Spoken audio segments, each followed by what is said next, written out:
भारतीय सेना जिंदाबाद वंदे मातरम वंदे मातरम जय जय श्री राम जय श्री राम भारत माता की હું તો પાકિસ્તાનને આતંકિસ્તાન કહીશ અને એનું નકશામાંથી નામો નિશાન મિટાવી દે મોદી સાહેબ તથા આપણી ભારતીય સેના એવી મારી અપીલ અને ગુજારિશ છે। તો તમામ હિન્દુસ્તાનની મસ્જિદોમાં એક જ દુઆ થઈ હતી કે આ નાપાક પાકિસ્તાનને ઈંટનો જવાબ પથ્થરથી દેવામાં આવે। અમારી લાગણી અને માંગણી હતી, પણ ગઈકાલ રાત્રે નરેન્દ્ર મોદી સાહેબે અને આપણી સેનાએ જે ઈંટનો જવાબ પથ્થરથી આપ્યો છે એ અમને બહુ જ ખુશી થઈ છે। ઇસ્લામમાં ત્રાસવાદને કોઈ જગ્યા જ નથી। पाकिस्तान ने हूँ कहूँ छू कि बाप बाप होता है बेटा बेटा होता है એટલે દીકરાઓ શાનમાં સમજી જાજો, નહીતર હવે વિશ્વના નકશા ઉપરથી પાકિસ્તાન ગાયબ થઈ જશે। 20 એપ્રિલે પહેલગામમાં જે પાકિસ્તાનના સમર્થિત આતંકવાદીઓ દ્વારા જે નિર્દોષ 26 હિન્દુઓને જે હત્યા કરી દેવામાં આવીને ત્યારબાદ 140 કરોડ ભારતવાસીઓની એક જ માંગ હતી કે આ નાપાક પાકિસ્તાનને જડબાતોડ જવાબ આપવામાં આવે અને એવો જવાબ આપવામાં આવે કે પાકિસ્તાન પેઢીઓ સુધી ભારત સામે આ પ્રકારની હિંમત કરવાની કોશિશ ન કરે। અને ગઈકાલ રાતે ભારતીય સેનાએ એ જ પ્રકારનો જવાબ છે તે પાકિસ્તાનને આપ્યો છે અને પાકિસ્તાનની અંદર ઘૂસીને જે આતંકવાદીઓના જે ઠેકાણા હતા તે તમામ જે ઠેકાણાઓ છે તે નસ્તે નાબૂદ છે તે કરી નાખ્યા છે મિસાઇલ અટેક કરીને। આપણી સાથે નાગરિકો છે, રાજકોટના નાગરિકો છે, તેઓએ જ્યારે આ ઘટના બની હતી ત્યારે અવાજ ઉઠાવ્યો હતો કે પાકિસ્તાનને એની જ ભાષામાં જવાબ દેવામાં આવે અને આજે એ દિવસ આવી ગયો છે કે પાકિસ્તાનને જડબાતોડ જવાબ મળી ગયો છે અને ફરીથી આ નાગરિકો છે તેમની સાથે આપણે વાત કરીશું કે તેઓ હવે કઈ લાગણી અનુભવે છે। કાકા, જ્યારે આખી આ ઘટના બની હતી ત્યારે તમે કેવી લાગણી અનુભવતા હતા અને હવે સેનાએ બદલો લઈ લીધો છે અને એવો બદલો લીધો છે કે પાકિસ્તાન આવનારી પેઢીઓ સુધી ભારત સામે આંખ ઉઠાવવાની કોશિશ નહીં કરે, શું અનુભવો છો?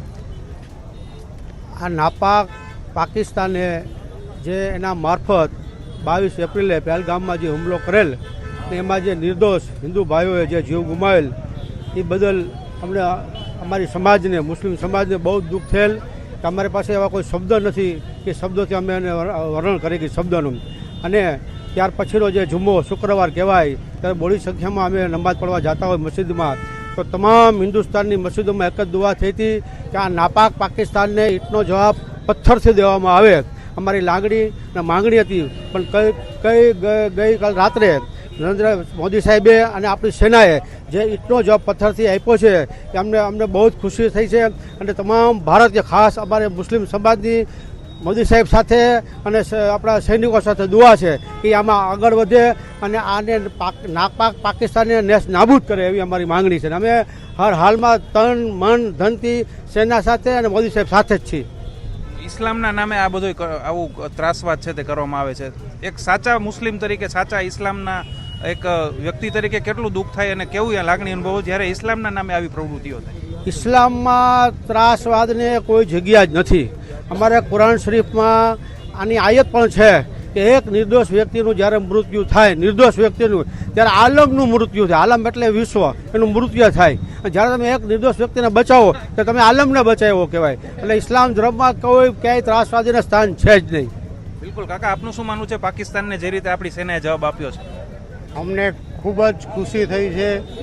હું તો પાકિસ્તાનને આતંકિસ્તાન કહીશ અને એનું નકશામાંથી નામો નિશાન મિટાવી દે મોદી સાહેબ તથા આપણી ભારતીય સેના એવી મારી અપીલ અને ગુજારિશ છે। આ સાચું ભારત છે, ભારતના મુસ્લિમો છે કહી રહ્યા છે કે આતંકિસ્તાન છે ને તેને દુનિયાના નકશામાંથી મિટાવી દો તો કંઈ વાંધો નથી। અન્ય પણ લોકો છે તેમની સાથે વાત કરીશું। આપનું શું માનવું છે જે રીતે ભારતીય સેનાએ તેનું પરાક્રમ દેખાડી પાકિસ્તાનને જડબાતોડ જવાબ આપ્યો છે એની ભૂમિમાં ઘૂસીને?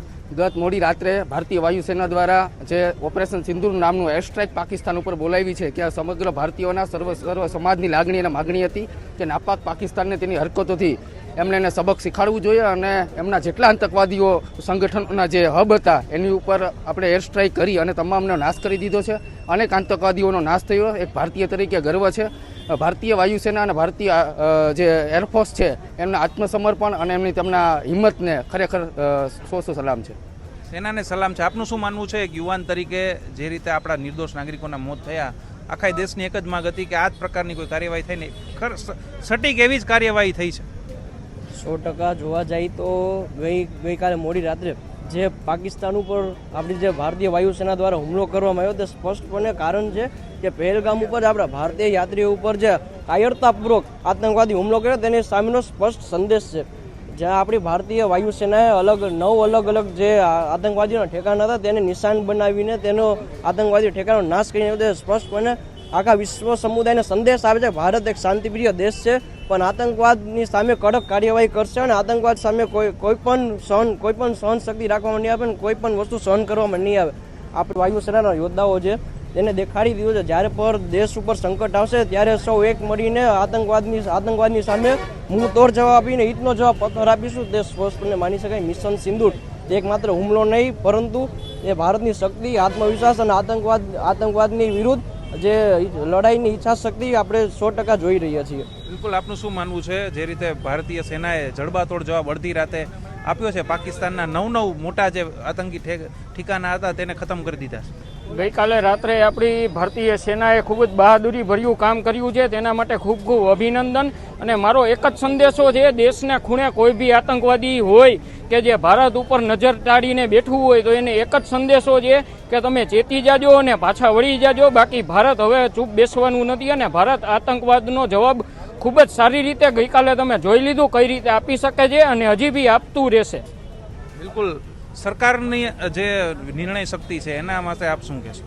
પહેલગામ ખાતે જે આતંકવાદી હુમલો થયો અને ત્યારે જ મોદી સાહેબે કીધું હતું કે એકેય આતંકવાદીને છોડવામાં નહીં આવે, એનો જવાબ આજે મોડી રાત્રે આપી દેવામાં આવ્યો છે. અને આતંકવાદીના જે 9 અડ્ડાઓ છે એ તોડી પાડી અને 90 જેટલા આતંકવાદીઓનો ખાત્મો કરી દેવામાં આવ્યો છે. આતંકવાદીઓને કોઈ ધર્મ કે જાતિ હોતી નથી. આનો તો સફાયો કરવો એ જ મિશન છે ભારતનું અને સફાયો કરશે જ, કરીને જ રહેશે. બિલકુલ, તમામ ભારતીય નાગરિકોનો છે એક જ સૂર છે. આપનું શું માનવું છે? જ્યારે પહેલગામ હુમલો થયો ત્યારે પણ તમે અવાજ ઉઠાવ્યો હતો કે પાકિસ્તાનને ખૂબ જ જડબાતોડ જવાબ આપવામાં આવે ને એ જ રીતનો કંઈક જવાબ આપવામાં આવ્યો છે. એક નાગરિક તરીકે કેવી લાગણી અત્યારે અનુભવી રહી? સર્વપ્રથમ જે ગઈકાલે વહેલી સવારે જે ભારતીય સેનાએ પરાક્રમ કર્યું, પાકિસ્તાનના ઘરમાં જઈ અને પાકિસ્તાનના જે નાપાક ઇરાદાઓ લઈને આતંકવાદ જે સમગ્ર વિશ્વમાં ફૂલી ફાલી રહ્યો હતો એના નેસ્તો નાબૂદ ગઈકાલે ભારતીય સેનાએ કર્યો, તે બદલ હું ભારતીય સેનાને આપના માધ્યમથી સમગ્ર ગુજરાત વતી, સમગ્ર રાજકોટ વતી ખોબલે અભિનંદન પાઠવું છું. અને આવનારા દિવસોમાં પણ જો કોઈ કાકરીચારો પાકિસ્તાન કે આતંકવાદના સરગના દ્વારા કરવામાં આવે તો આ સેના આવી જ રીતે પરાક્રમ કરી અને મુંહતોડ જવાબ આપે તેવી ખૂબ આશા પણ રાખું છું આપના માધ્યમથી. અને સાથે ભારતની સરકાર અને ભારતના મજબૂત વડાપ્રધાન નરેન્દ્રભાઈ મોદીને પણ ખોબલે અભિનંદન આપું છું કે જે રીતે પહેલગામમાં કાયરતાપૂર્વક આતંકવાદીઓએ ધર્મના નામ ઉપર, ધર્મના નેજા તળે હિન્દુ હોવાના કારણે જે ગોળીબાર કર્યો એનો જવાબ આ ભારત સરકારની મજબૂત મનોબળ શક્તિથી ભારતીય સેનાએ આપ્યો, તે બદલ સરકારને પણ અભિનંદન આપું છું. સાથે પાકિસ્તાનને હું કહું છું કે બાપ હોતા હે, બેટા હોતા હે. એટલે દીકરાઓ શાનમાં સમજી જાજો, નહીતર હવે વિશ્વના નકશા ઉપરથી પાકિસ્તાન ગાયબ થઈ જશે. બાપ હોતા હે, બેટા હોતા હે, આપણી સેનાએ સાબિત કરી દીધું છે. અન્ય પણ લોકો છે. શું કહેશો, ખરેખર બાપે બાપની ભૂમિકા નિભાવી? ચોક્કસપણે આપણે જે રીતે જોયું કે જે પહેલગામમાં જે હુમલો થયો હતો અને તેના ભાગરૂપે ભારતીય સેનાએ જે વિક્રમભર્યું જે કાર્ય કર્યું છે અને જે બિરદાવાલાયક કાર્ય છે કે જેને આજે ભારતના લોકો નહીં પણ સમગ્ર વિશ્વના લોકો આતંકવાદની સામે જે એક મુંહતોડ જવાબ આપ્યો છે એને ખૂબ સારી રીતે બિરદાવી રહી છે. અને આપના માધ્યમથી હું ભારતીય સેનાને પણ ખૂબ અભિનંદન આપવા માંગુ છું કે આવી રીતના તમે આતંકવાદનો ખાત્મો કરતા રહ્યો. ભારતીય દેશ અને ભારતના સૌ નાગરિકો આપની સાથે જ છે. બિલકુલ, આપ શું કહેશો? જી બિલકુલ, જે ગઈકાલે રાતે જે પાકિસ્તાનની સરહદની અંદર જઈને 100 કિલોમીટર અંદર જઈને જે આતંકવાદનો ખાત્મો કર્યો છે ત્યારે આખો દેશ અત્યારે એને બિરદાવી રહ્યું છે. ત્યારે હું આપના માધ્યમથી આર્મીને પણ ખૂબ અભિનંદન પાઠવું છું. સંપૂર્ણ રીતે રાજકોટવાસીઓ, ગુજરાતવાસીઓ અને આખા હિન્દુસ્તાનવાસીઓ સંપૂર્ણ રીતે અત્યારે ખૂબ રાજી છે. આખું ભારત છે તે રાજી છે ને બાપ હોતા હે, બેટા હોતા હે. તે પ્રકારે ભારતે છે તે જવાબ આપ્યો છે એના દીકરાને કે જે રીતે દીકરો જ્યારે રસ્તો ભૂલે છે, દીકરો જ્યારે કૈયાથી બહાર જતો રહે છે ત્યારે બાપે એને મારવો પણ પડે છે ને એ જ રીતે હિન્દુસ્તાનને, પાકિસ્તાનને સબક છે તે શીખવાડ્યો છે. ને અત્યારે તમામ આખા દેશવાસીઓ છે, રાજકોટવાસીઓ છે, તેમાં એક જ લાગણી જોવા મળી રહી છે અને સેનાનું પરાક્રમ છે તેને સૌ કોઈ જનતા છે, દેશવાસીઓ છે તે બિરદાવી રહ્યા છે. રોનક મજીઠિયા, ગુજરાત તક, રાજકોટ.